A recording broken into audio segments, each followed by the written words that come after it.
কোনো একদিন রাসূল সাল্লাল্লাহু আলাইহি ওয়াসাল্লাম আরবের এক গলি দিয়ে হেঁটে যাচ্ছিলেন। হঠাৎ এক ঘর থেকে অসহায় এক কান্নার আওয়াজ আসতেছিল। কান্নার আওয়াজ শুনে নবী করিম সাল্লাল্লাহু আলাইহি ওয়াসাল্লাম সেই ঘরে গেলেন। গিয়ে দেখলেন এক ব্যক্তি হাত দিয়ে আটা তৈরি করা যন্ত্র ঘোরাচ্ছেন। নবী করিম সাল্লাল্লাহু আলাইহি ওয়াসাল্লাম তাকে জিজ্ঞেস করলেন, তোমার কি হয়েছে? তুমি কাঁদছো কেন? উত্তরে তিনি বললেন, আমি উমাইয়ার ক্রয় করা এক গোলাম। আমি অনেক যন্ত্রণায় আছি। সারাদিন মাঠে তার ছাগল দুম্বা চড়ায়, আর রাত্রে আমাকে দিয়ে গরম থেকে আটা তৈরি করায়। ভালো করে খেতেও দেয় না, ঘুমাইতেও দেয় না। শরীরে খুব অসুস্থতা বোধ হচ্ছে।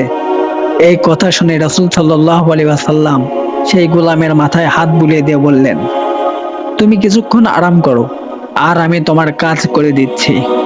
এই বলে রাসূল সাল্লাল্লাহু আলাইহি ওয়াসাল্লাম তার কাজে সাহায্য করলেন এবং তাকে ঘুমানোর সুযোগ করে দিলেন। এভাবেই রাসূল সাল্লাল্লাহু আলাইহি ওয়াসাল্লাম গভীর রাতে ঘরে ঘরে গিয়ে সাহায্য করতেন। একদিন সেই গোলাম বলেছিল, আপনি সাবধানে থাকবেন। এখানে নাকি একজন মোহাম্মদ আছে, তার থেকে দূরে থাকবেন। সে নাকি অনেক বড় জাদুকর। তার কাছে যে একবার যায়, সে নাকি আর ফেরত আসতে পারে না। সে নাকি তার ধর্ম গ্রহণ করেই ছাড়ে। এমন কথা শুনে রাসূল সাল্লাল্লাহু আলাইহি ওয়াসাল্লাম মুস্কি হেসে দিলেন। হেসে বললেন, তুমি যে মুহাম্মাদের কথা বলছো, আমি সেই মুহাম্মদ।